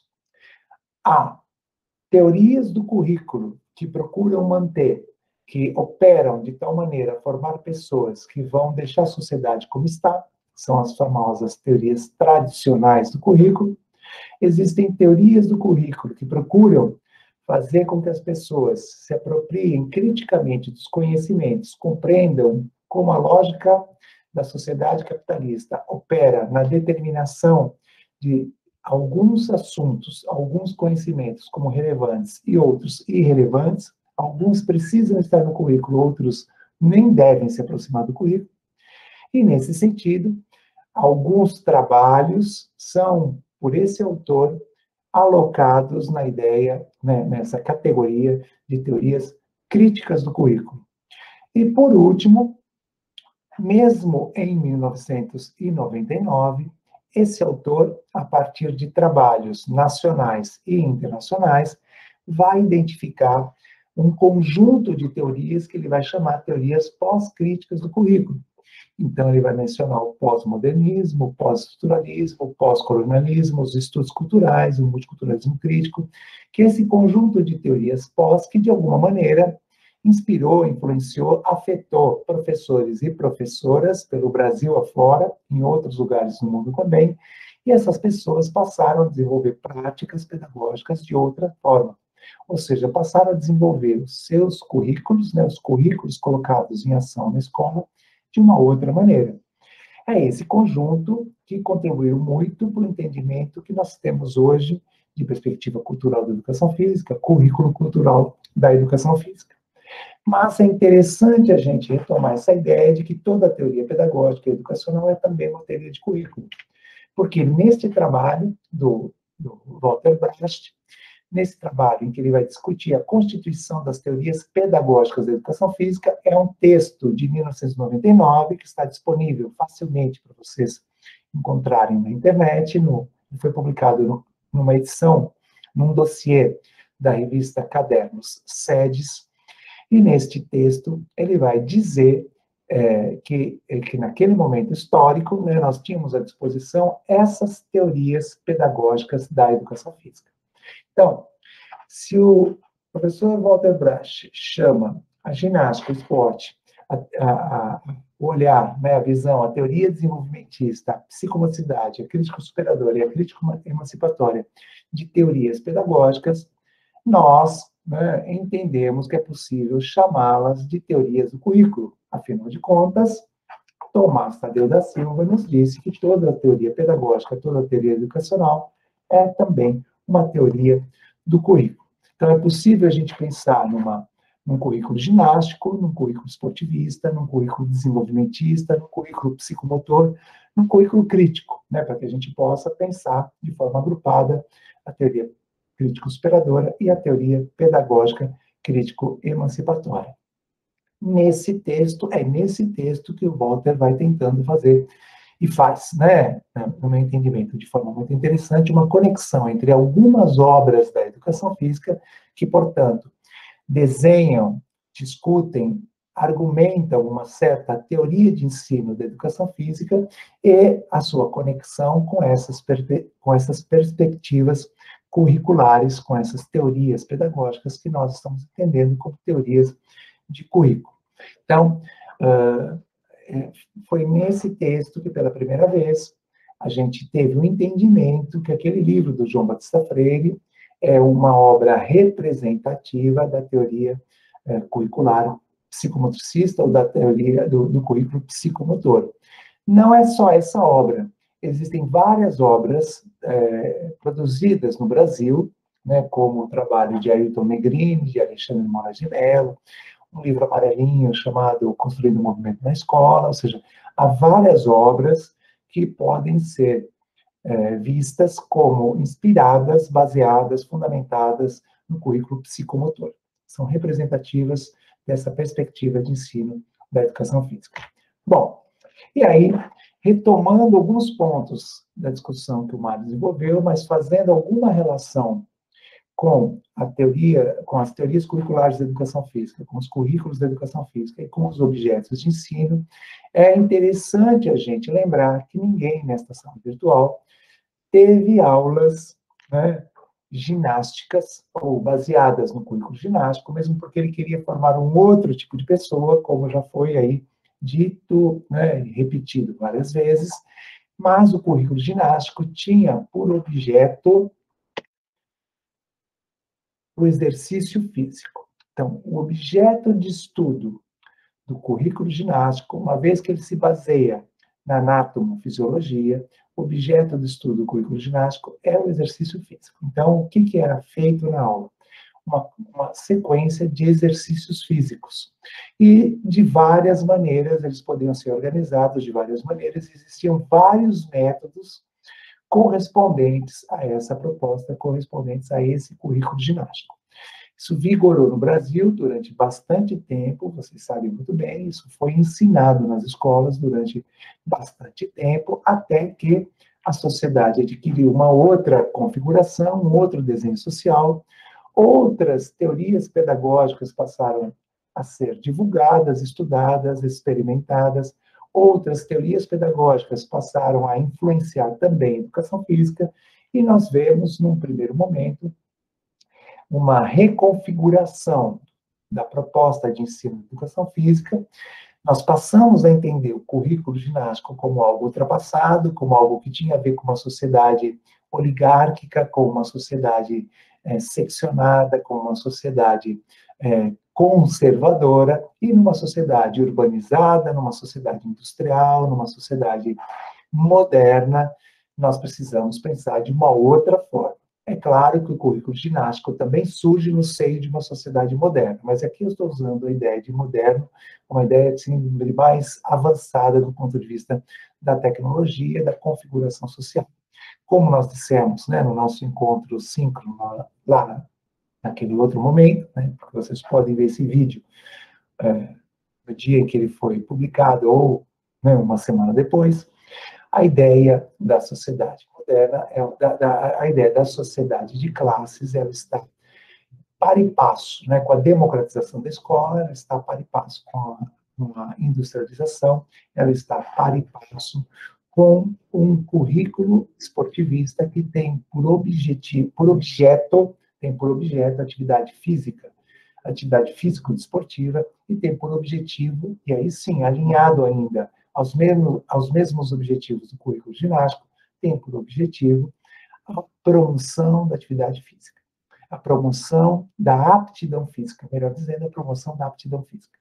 Eu não me canso de repetir isso é muito importante, porque mesmo no Decreto-Lei 69450 de 71, que vai, aí sim, né, legislar sobre iniciação esportiva, eles usam iniciação desportiva na escola, nunca, né, se apresentou como objetivo da escola a descoberta de talentos esportivos, como nós já dissemos, como o Mário também disse. Então, a ideia era justamente ensinar os esportes com o intuito de desenvolver a aptidão física das pessoas, né, de tornar as pessoas fisicamente aptas para a vida em sociedade, para essa sociedade industrializada, para essa sociedade que requisitava uma determinada predisposição física. Mas, né, ainda nesse desenho social, nós temos o avanço dos estudos no campo da aprendizagem, o avanço dos estudos no campo do desenvolvimento cognitivo, do desenvolvimento socioafetivo e do desenvolvimento psicomotor, e aí nós vamos perceber o surgimento de duas teorias curriculares da educação física, dois currículos da educação física, o currículo psicomotor e o currículo desenvolvimentista. E são esses currículos que vão eleger como objeto de estudo o movimento. E aí, vários trabalhos, eu gostaria de fazer um destaque para este texto aqui, que é um livro espanhol, mas traduzido do inglês, né, que se chama Educação Física e Currículo, de David Kirk, e neste trabalho ele vai chamar de currículo desenvolvimentista, vai chamar de currículo psicomotor. Originalmente a obra foi publicada em 1990, e ele vai explicando, né, como que a gente tem que organizar essa experiência curricular para as crianças e jovens. Então, é bem interessante a gente perceber, porque em 1991 acontece um curso desenvolvido na Escola de Educação Física da USP, e nesse curso foram distribuídas algumas apostilas, e esse curso também estava pensando uma educação física a partir do currículo desenvolvimentista. Ele vai usar a expressão currículo desenvolvimentista, que é a mesma expressão que David Gallagher utiliza, currículo desenvolvimentista. Então, esse famoso livro David Gallagher, Compreendendo o Desenvolvimento Motor, no seu último capítulo, ele vai apresentar um modelo de currículo desenvolvimentista. O que você precisa ensinar para os pequenininhos e como vai fazer isso, o que você precisa ensinar para os maiores, o que você precisa ensinar. Quando o Mário menciona a ampulheta de Gallagher, então, um currículo desenvolvimentista do ponto de vista motor, né, um currículo desenvolvimentista da educação física, ele vai fazer uma correlação entre as etapas, as fases de crescimento e desenvolvimento e aquilo que a educação física vai proporcionar. O impacto desses trabalhos foi tão grande, o impacto desses trabalhos nas propostas curriculares oficiais e naquilo que se ensinava nos cursos de licenciatura em Educação Física, lá no finalzinho dos anos 80 e ao longo dos anos 90, foi tão grande que muitos de nós, mesmo em 2021, dizemos que o objeto da Educação Física é o movimento. E que se não houver movimento, não é aula de Educação Física. E nós passamos a fazer uma conexão entre a aula de Educação Física e o ensino dos movimentos, para que essa pessoa fosse, ao longo da sua trajetória curricular, aperfeiçoando, melhorando, etc., as habilidades motoras, aprimorando as habilidades motoras. Entretanto, a gente não pode desprezar a influência das obras da psicomotricidade, né, do currículo psicomotor, também na educação física, principalmente na educação física, quando realizada para as crianças bem pequenas, e para a educação física, quando realizada, e na educação física, quando realizada para as crianças dos anos iniciais do ensino fundamental. E houve aquele debate, né, lá no finalzinho dos anos 80, no começo dos anos 90, da educação do movimento e da educação pelo movimento. O currículo psicomotor apostaria no movimento como uma forma para o desenvolvimento, como um meio para o desenvolvimento dos aspectos cognitivos, afetivos, sociais e psicomotores, enquanto que o currículo desenvolvimentista apostaria que o desenvolvimento motor ele levaria a reboque o desenvolvimento cognitivo, o desenvolvimento afetivo e social. Então, é importante pontuar, né, que esta concepção de movimento ela está profundamente influenciada pela psicologia do desenvolvimento. Não é à toa que os primeiros trabalhos de aprendizagem motora e desenvolvimento motor aqui no Brasil foram feitos justamente dentro dos programas de pós-graduação em psicologia. Então, toda essa discussão da aprendizagem motora, do controle motor e do desenvolvimento motor, ela vem da psicologia para a educação física.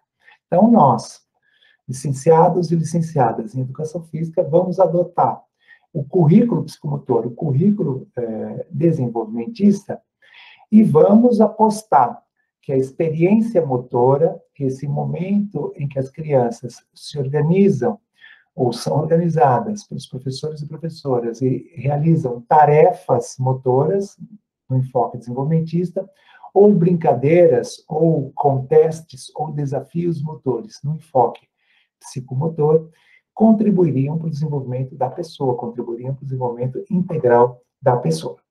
Bom, entretanto, ainda nesse contexto social, ainda numa sociedade privada, numa sociedade de classes, numa sociedade que vai passar a defender o acesso de todas as pessoas à escola, porque foi essa sociedade que fez a crítica ao caráter reprodutivo da escola, é essa sociedade que vai defender que todas as pessoas acessem a escola. Só que uma vez que essas pessoas acessam a escola, a gente não poderia repetir as mesmas experiências curriculares. A gente teria que fazer uma outra forma, desenvolver o ensino, adotar uma outra teoria pedagógica e desenvolver o ensino de uma outra maneira. É nesse contexto que vários autores e autoras, inspirados nas teorias crítico-reprodutivistas, ou nas teorias da reprodução cultural, né, aquelas que ficaram muito evidentes nos anos 60, nos anos 70, vão pensar em certas pedagogias.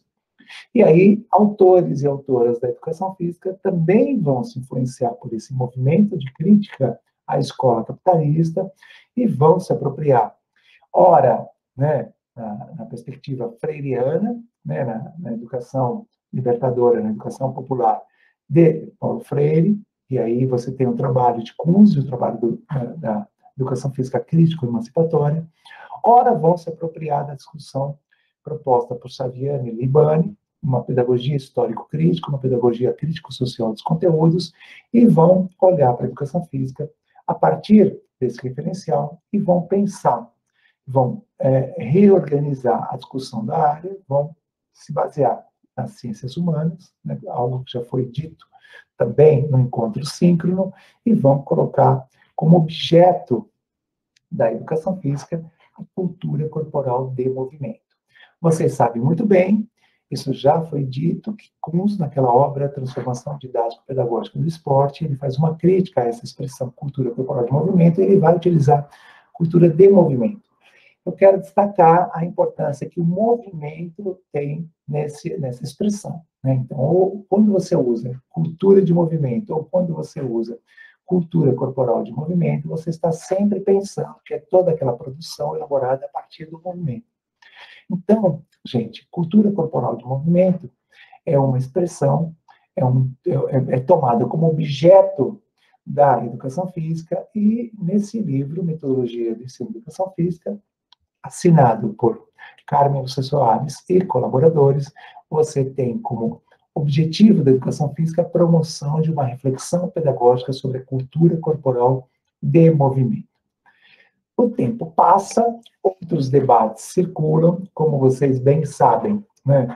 Nós temos aí um momento bem interessante, né? Bastante confuso na área, né? Eu posso dizer, porque vivi muito bem esse momento, né? Estava trabalhando na educação básica nesse momento, e aí a gente vai vendo, né, uma série de críticas àquilo que a gente fazia, e a gente não sabia muito bem o que fazer. A gente sabia que aquilo que a gente estava fazendo corroborava, né, a desigualdade social, mas a gente não sabia muito bem o que colocar no lugar.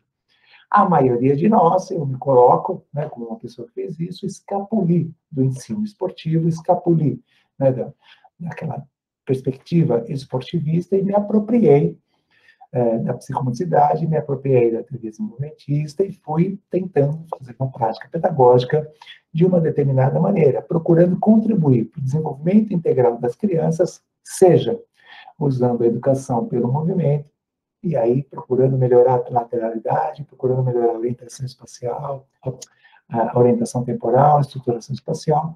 Ora, né, já com os estudantes do ensino fundamental 2, naquela época ainda primeiro grau, né, da antiga quinta à oitava série, ou do ensino médio, naquela época segundo grau, eu trabalhava, né, com afinco, procurando contribuir para que eles saíssem do estágio inicial das habilidades motoras e alcançassem o estágio maduro das habilidades motoras. E assim como bem disse o Mário, eu fazia um trabalho procurando a identidade, né, ou seja, fazia um trabalho, me esforçava bastante, planejava as aulas, desenvolvia as aulas e avaliava aquilo que era feito, pensando que todos deveriam se constituir como sujeitos desenvolvimentalmente completos, habilidosos. Ué, Marcos, mas você não tinha contato com a discussão crítica? Ora, claro que eu tinha contato com a discussão crítica, mas eu tinha muita dificuldade para traduzir aquilo que eu lia em prática pedagógica. Mesmo simpático, mesmo compreendendo, mesmo achando que eu compreendia aquilo que estava escrito lá, eu não conseguia fazer um trabalho baseado nas ciências humanas. Eu tinha muita dificuldade de fazer essa tradução, ou para usar um termo bem daquela época, né, fazer essa transferência daquilo que a gente lia para aquilo que... E mesmo fazendo cursos que a Prefeitura de São Paulo organizava, mesmo com os autores dessas obras, etc., a gente tinha muita dificuldade para colocar em prática uma educação física crítico-superadora, uma educação física que adotasse a cultura corporal de movimento como objeto de estudos. Para nós, muitas vezes nós vocalizávamos um discurso crítico, mas na prática o que nós fazíamos era um discurso, era uma prática pedagógica não crítica, uma prática pedagógica tradicional, uma prática pedagógica que procurava, que perseguia uma identidade, a homogeneização dos estudantes, das estudantes. Bom, entretanto, o tempo passa, outras experiências formativas são disponibilizadas na sociedade, nós temos já uma sociedade neoliberal, uma sociedade pós-moderna, uma sociedade do mercado, uma sociedade do controle, temos aí um outro desenho social que vai nos apresentar também outras formas de análise da sociedade. Então, aí nós temos aí um contexto muito interessante, assim como o contexto anterior confunde uma série de coisas, né, porque essas coisas não são, começa uma teoria curricular, um discurso curricular e termina, e começa outro e termina, né, vocês estão percebendo que isso acontece junto. Também, mais recentemente, né, lá no finzinho do século XX, e agora já, né, com 2 décadas do século XXI, nós temos todo um outro debate na escola, toda uma outra preocupação com a experiência curricular que a escola vai proporcionando. Temos aí uma série de situações interessantes, né, onde nós vemos professoras e professores trabalhando com de língua portuguesa, por exemplo, trabalhando com literatura de cordel, trabalhando com rap, trabalhando com a poesia que é feita no gueto, trabalhando com a, né, a literatura de Carolina Maria de Jesus. Nós temos aí um movimento pedagógico muito interessante que vai promover o desenvolvimento de outras experiências curriculares, de outros currículos, e nós temos documentos curriculares no Brasil que dialogam com um referencial pós, né, que dialogam com o referencial, que vai entender a linguagem de uma outra maneira, que vai entender a cultura de outra maneira, que vai entender o conhecimento de uma outra maneira, como bem disse o Mário, né, minutos atrás que você assistiu.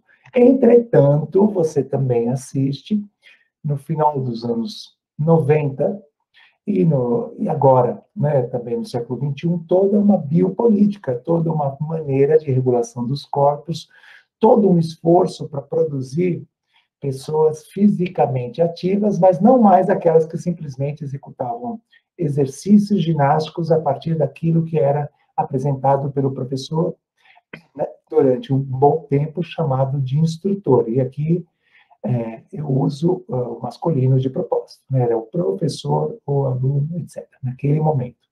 Hoje, o entendimento é bem outro. E só que o discurso da educação para a saúde está pulverizado na sociedade, está pulverizado nos meios de comunicação, e a gente vai perceber o impacto desse discurso também em vários programas, em várias experiências, em várias teorias curriculares da educação física. Então, você observa lá nos parâmetros curriculares nacionais do ensino médio já uma preocupação com a educação para a saúde. E você observa em vários documentos curriculares e mesmo com fortalecimento, né, da pesquisa sobre a relação entre atividade física e saúde, você observa essa influência também nos cursos de licenciatura de educação física e a formação de muitos professores e professoras que atuam ou atuarão nas escolas brasileiras com o intuito de formar cidadãos fisicamente ativos, mas não só executores, alguém que saiba organizar, né, planejar e desenvolver a sua própria rotina de exercícios físicos. Por isso que nós temos como objeto da educação física o exercício físico, não mais aquele exercício ginástico, mas agora nós vamos ensinar para as crianças, vamos ensinar, sobretudo, para os jovens, nos anos finais do ensino médio e nos anos finais do ensino fundamental e no ensino médio, vamos ensinar por que eles têm que fazer atividade física, vamos ensinar os efeitos da atividade física, vamos ensinar até, né, como eles devem se alimentar. Vamos ensinar também as maneiras corretas de execução das atividades dos exercícios físicos e em que local que eles precisam executar e como nós, cidadãos e cidadãs, precisamos lutar e exigir do poder público as condições para a execução dos exercícios físicos. Ou seja, você tem uma empresa que organiza aulas, atividades de ginástica laboral, e você tem na escola pessoas que estão ensinando os benefícios da ginástica laboral. Então, observe, né, gente, que essa reorganização dos currículos, esse debate curricular, ele não está solto, né? Ele está sempre olhando para aquilo que a sociedade vai demandando da escola. Então, você tem, sim, uma teoria curricular baseada na educação para a saúde, né? Alguns trabalhos vão chamar de saúde renovada, alguns trabalhos vão chamar de currículo saudável, etc. E você tem como objeto de estudo dessa teoria curricular, desse currículo, o exercício físico. Bom, e é nesse contexto dessa sociedade inteira, dessa sociedade em formato de rede, dessa sociedade multicultural, dessa sociedade desigual, dessa sociedade neoliberal, que você percebe também uma série de movimentos sociais, uma série de grupos sociais lutando pelo direito às diferenças, disputando, né, no grito, disputando no discurso, ocupando espaços nas redes sociais, ocupando espaços na mídia, ocupando espaços com as suas organizações, né, com as suas entidades, pelo direito a se fazer representar. Então, esses segmentos não querem mais que as pessoas digam quem eles são. Esses segmentos estão disputando o direito de viver da maneira como eles entendem que devem viver, de amar da maneira como eles entendem que devem amar, de exercer os seus direitos da maneira como eles devem.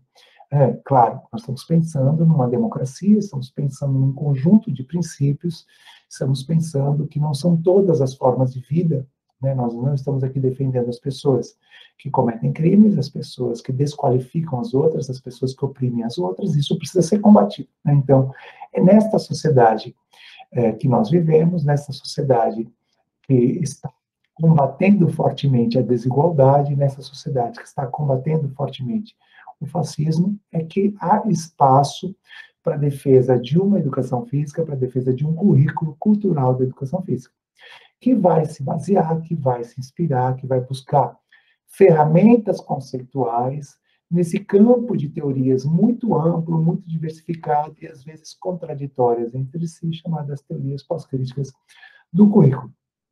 E é este campo, este currículo da educação física que vai adotar a cultura corporal como objeto. Então, vocês observem nos textos que vocês têm lido sobre a perspectiva curricular cultural da educação física, que nós usamos, nós e todo mundo que escreve sobre isso, né, nós usamos a cultura corporal. E a cultura corporal, como bem disse o Mário, é esse conjunto enorme de saberes alusivos às práticas corporais. Então, gente, o hino de um clube de futebol faz parte da cultura corporal. Conhecimento sobre os videogames fazem parte da cultura corporal.